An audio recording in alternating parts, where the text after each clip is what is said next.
Si je devais définir la franc-maçonnerie en un seul mot, je dirais que c'est la contre-église. Car dès le début, dès son origine, dès sa création en 1717, elle fut farouchement opposée à l'Église catholique. Et même plus largement à la royauté ainsi qu'à la papauté. Et les faits le prouvent durant l'histoire de ces derniers siècles. Si je devais définir la franc-maçonnerie en deux mots, je dirais que c'est une société secrète, et plus exactement une superposition de sociétés secrètes, puisque les grades supérieurs se sont toujours fait fort de maintenir dans l'ignorance et dans l'erreur les grades inférieurs. Et pour cela, je renverrai aux travaux, et notamment à la lettre d'Albert Pike, à Mazzini, qui en parlait très bien. Si maintenant je devais définir la franc-maçonnerie en trois mots, je dirais que c'est la synagogue de Satan. Et pour faire court et direct, c'est l'instrument de domination du judaïsme international, ayant pour cible le Christ, son Église et ses fidèles. Une société secrète, plus exactement une superposition de sociétés secrètes, et surtout une structure pyramidale, où en fait ce qui est montré n'a rien à voir avec ce qui se produit vraiment. Ce que je veux dire par là, c'est que la franc-maçonnerie a toujours prétendu qu'elle était une sorte de cercle philosophique, philanthropique, avec ayant pour but donc des œuvres caritatives, des choses comme ça, et non politique. Puis on s'est aperçu au fil de l'histoire qu'elle avait un caractère politique affirmé. La franc-maçonnerie a toujours prétendu qu'elle était pour le respect et la tolérance de la religion, catholique en l'occurrence. Bon, il s'est avéré aussi à travers des révolutions et des guerres qu'elle était profondément anticatholique.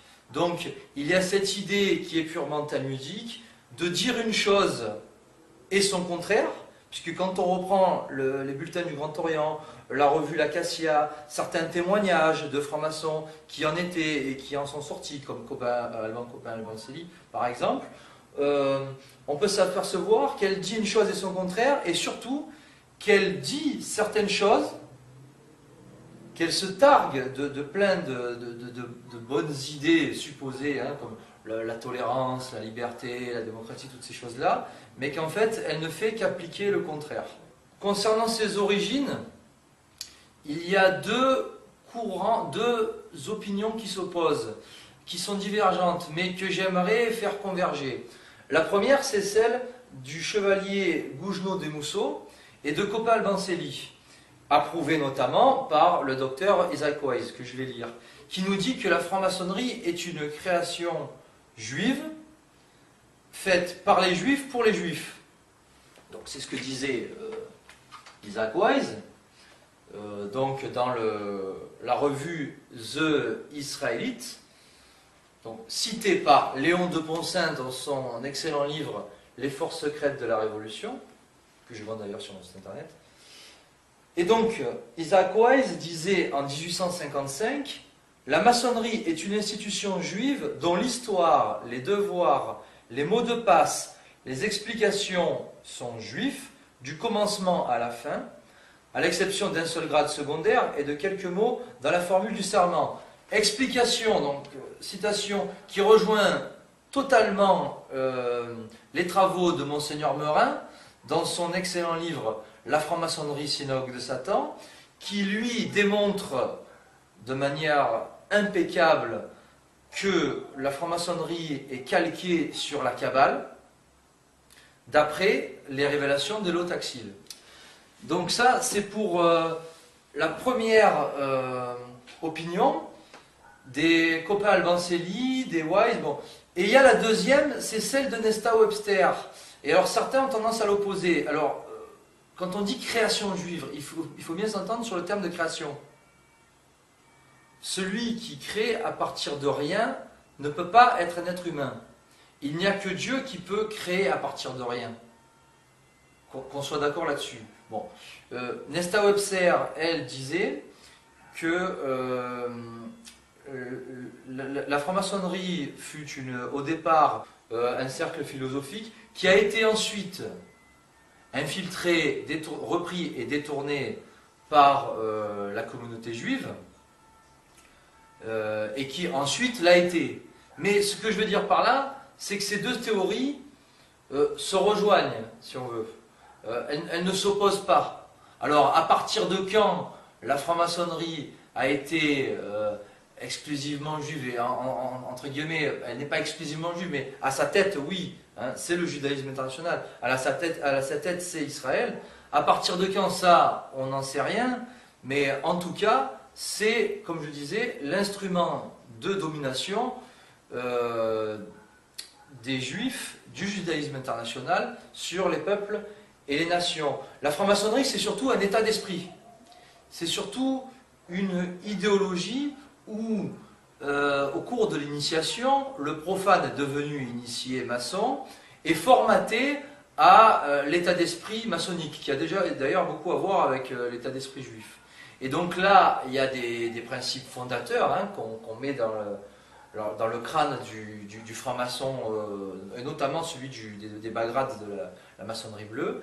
C'est d'être anti-catholique, c'est d'être pour l'union civile et non le mariage religieux, être anti-militaire, c'est d'être internationaliste et farouchement opposé au nationalisme, c'est une idéologie de mort, c'est-à-dire être pour l'euthanasie, être pour l'avortement, en gros, tout ce qui s'oppose à l'ordre surnaturel divin et tout ce qui s'oppose à la doctrine catholique traditionnelle. Voilà, pour faire court et aller au but. Donc la franc-maçonnerie, sous une république, va être conservatrice. Alors que par le passé, la franc-maçonnerie fut donc drôlement opposée au trône et à l'autel, on va le voir, et fut révolutionnaire. Hein. Et là, elle s'y est pris selon la stratégie de ne jamais combattre l'ennemi de l'extérieur à la loyale, mais de l'intérieur par l'infiltration, la corruption de ses membres et la subversion. Alors la subversion dans le cadre des monarchies et la déviation concernant l'autel, donc concernant l'Église catholique. La République démocratique et le régime politique voulu par la judo-maçonnerie, la démocratie, la laïcité, donc la démocratie, il faut le prendre dans le sens de la volonté de l'homme au détriment et face à la volonté de Dieu, parce que ce qu'il faut bien comprendre, c'est d'un point de vue spirituel, la franc-maçonnerie, c'est l'orgueil de l'homme et la révolte de Lucifer.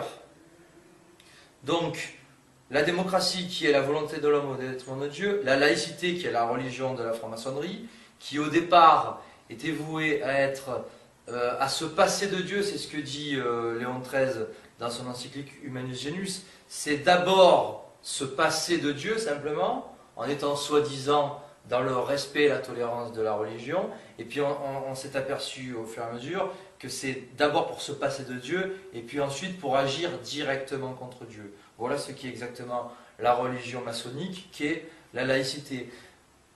Et puis après, comme je disais, la franc-maçonnerie se targue de plein, comme la liberté d'expression, qui est en fait la liberté de blasphémer, et puis surtout elle se base concrètement sur la déclaration des droits de l'homme.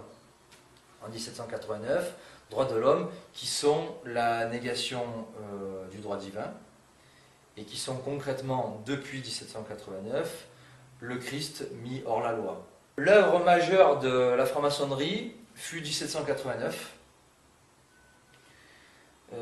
Alors, quand on reprend l'histoire de ces derniers siècles, on s'aperçoit, notamment à travers ces documents, mais aussi sinon à travers les faits qui ont parcouru le mouvement révolutionnaire mondial, que la franc-maçonnerie n'a cessé de conspirer contre le trône et l'autel, qu'il y eut des loges qui avaient des vocations spécifiques pour conspirer contre la monarchie comme contre l'Église catholique, en l'occurrence la Haute Vente de Nubus, mais aussi le carbonarisme. Donc la franc-maçonnerie, c'est 1789, complot 100% maçonnique contre le roi Louis XVI. La franc-maçonnerie, c'est Adam Weishaupt, qui a donné le coup d'accélérateur à travers l'illuminisme, qui avait gagné idéologiquement la franc-maçonnerie de l'époque, juste avant 1789, et donc illuminisme qui est né un certain 1er mai 1776, et donc créé et fondé par Adam Weishaupt. La franc-maçonnerie, c'est le congrès de Wilhelmsbad en 1782, qui visait justement à destituer Louis XVI en France, mais aussi Gustave III en Suède. La franc-maçonnerie se fut ensuite 1848, avec la Révolution en France, qui a destitué Louis-Philippe au profit de la Seconde République et le gouvernement provisoire 100% maçon, des Louis Blanc, des Proudhon, des Adolphe Scrémieux, des Lamartine, des Ledru-Rollin. La franc-maçonnerie se fut aussi ensuite la Commune de Paris, où le Grand Orient et la Grande Loge nationale de France ont parfaitement assumé leur implication dans les massacres de la Commune de Paris en 1871. La franc-maçonnerie, c'est aussi l'assassinat du tsar Nicolas II en 1917. La franc-maçonnerie, c'est aussi le carbonarisme, l'assassinat du roi Carlos en 1910 au Portugal. C'est aussi le renversement d'Alphonse XIII en Espagne, c'est avec le Grand Orient. C'est aussi la destitution des Habsbourg en Autriche, toujours par le Grand Orient.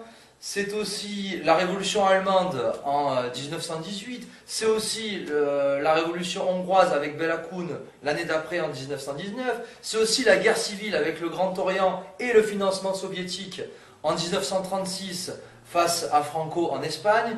Voilà tout ce qu'est la franc-maçonnerie. Et c'est encore aujourd'hui le printemps arabe qui ne fut qu'une entreprise par le biais des frères musulmans qui sont une secte maçonnique en islam. C'est aussi une entreprise de maçonnisation du monde arabo-musulman au Maghreb et au Moyen-Orient. Donc voilà, pour faire court à travers différentes dates, la franc-maçonnerie, tous les méfaits, toute sa conspiration contre l'autel et le trône, qui vise à l'instauration du règne de l'Antéchrist autant que du messianisme juif talmudique. Il y a plusieurs tendances au sein de la franc-maçonnerie. Alors, il y a la tendance matérialiste, qui est basée sur la raison humaine, qu'on va retrouver par exemple chez un Mélenchon, chez des gens du parti de gauche. Et puis il y a la tendance spiritualiste, autrement appelée occultiste, qui elle s'appuie sur un ésotérisme païen. Et en fait, son but est de revenir à ce paganisme ancien d'avant le Christ, dont parlait très bien Pie IX, que je cite au tout début, même avant le début de ma synthèse, qui disait « La révolution, donc, proprement judo-maçonnique, est inspirée par Satan lui-même. Son but est de détruire de fond en comble l'édifice du christianisme et de reconstruire sur ses ruines l'ordre social du paganisme. » Cet ordre social du paganisme, c'est exactement pour référence le paganisme d'avant le Christ, qui avait pour référence, qui était sous la domination des Grecs et des Romains, et notamment d'un certain Brutus. Et dont parle d'ailleurs très bien Monseigneur Gaume dans son livre « La Révolution ». Sur le plan politique, la franc-maçonnerie n'a pas le pouvoir, la franc-maçonnerie a tous les pouvoirs. Voilà, c'est aussi simple que ça. Et pourquoi? Parce qu'elle a su, à divers niveaux, que ce soit donc dans la politique, mais dans les médias, dans toutes les sphères de pouvoir et surtout aussi la finance, elle a su opérer ce qu'on pourrait appeler une séduction des intelligences. Aujourd'hui, pour avoir une grosse entreprise, d'un point de vue local, régional, il faut faire allégeance à une secte maçonnique. Que ce soit la franc-maçonnerie du Grand Orient, que ce soit la Grande Loge, que ce soit des sectes dérivées, des clubs dérivés de la franc-maçonnerie comme le Lions, comme le Rotary, il faut être affilié. Voilà. sinon on n'y arrive pas.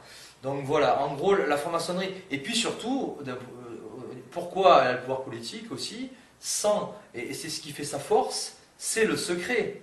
Pourquoi c'est l'alliance, la franc-maçonnerie est l'alliance entre le juif et Satan. C'est pour ça que Monseigneur Meurin l'appelait la synagogue de Satan. Pourquoi? Parce que c'est l'instrument de domination du judaïsme international. Par quel biais? Par le mensonge, mentir sur ses intentions, et par le secret. Le franc-maçon, qui rentre en franc-maçonnerie, prête serment de ne jamais divulguer ses activités maçonniques, comme la qualité maçonnique, l'appartenance maçonnique de ses camarades de loge. Donc, la question à se poser, c'est comment combattre un ennemi, comment combattre un pouvoir qui est occulte et qui donc, par définition, est caché. Comment le combattre quand personne ne le connaît? Comment le combattre quand on ne sait pas qui c'est? Il faut faire de drôles de recherches aujourd'hui pour savoir, maintenant avec Internet, on arrive à savoir que tel et tel ministre, tel et tel membre au sein de la haute finance sont des francs-maçons au degré.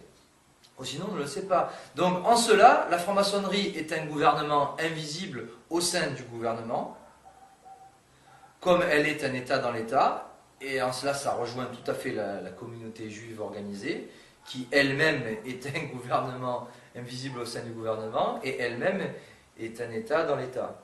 Il y a des différences, il y a des divergences, il y a des rivalités au sein de la franc-maçonnerie, que ce soit entre matérialistes et occultistes, que ce soit entre le Grand Orient et la Grande Loge, et puis il y a aussi des spécificités, comme le Bnai Brit, qui est une franc-maçonnerie exclusivement juive.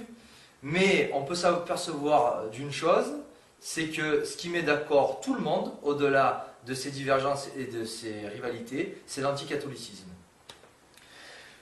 Pour conclure, j'aimerais citer Ragon qui disait « Tout profane qui rentre en maçonnerie cesse de s'appartenir ». Donc ce qu'il faut bien comprendre, c'est qu'un homme politique qui est du PS, du MoDem ou de l'UMP ou même du Front National et qui est franc-maçon, il est franc-maçon avant d'être de l'UMP ou du PS.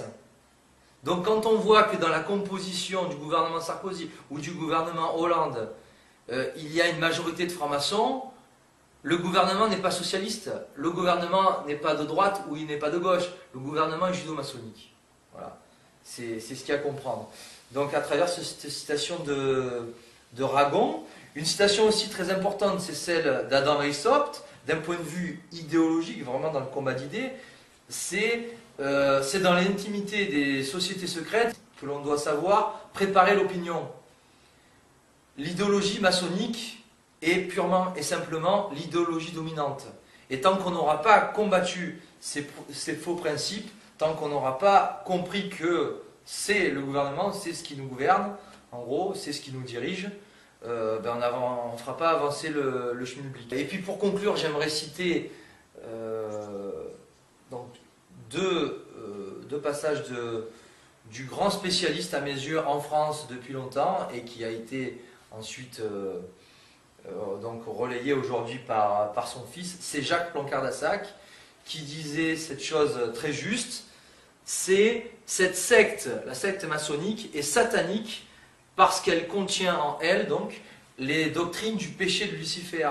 C'est très important, cette négation du divin, cette divinité de l'humain, et puis surtout cette négation dans la franc-maçonnerie du péché originel.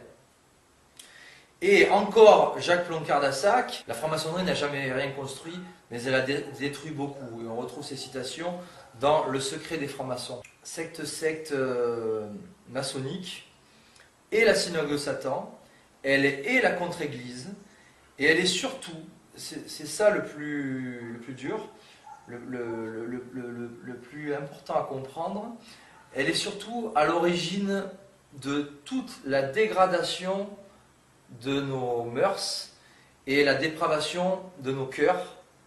Et d'ailleurs, j'aimerais rajouter encore deux citations qui sont à mes yeux les plus importantes quand on étudie le sujet et qui caractérisent très bien la franc-maçonnerie. C'est des documents de la haute vente entre des hauts initiés qui avaient pour pseudonyme Tertullien et Bendis. Et Tertullien disait le sang des martyrs enfante des chrétiens.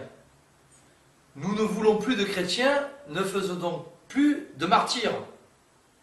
Et à cela, 20 répondait, faites des cœurs vicieux et vous n'aurez plus de catholiques. Ces quelques phrases résument tout à fait le projet judéo-maçonnique de la destruction de la France et de son identité catholique. Voilà. Résume parfaitement ce projet de destruction et de dégradation des mœurs de la société française et de dépravation des cœurs qui ont conduit à la société dans laquelle nous vivons aujourd'hui.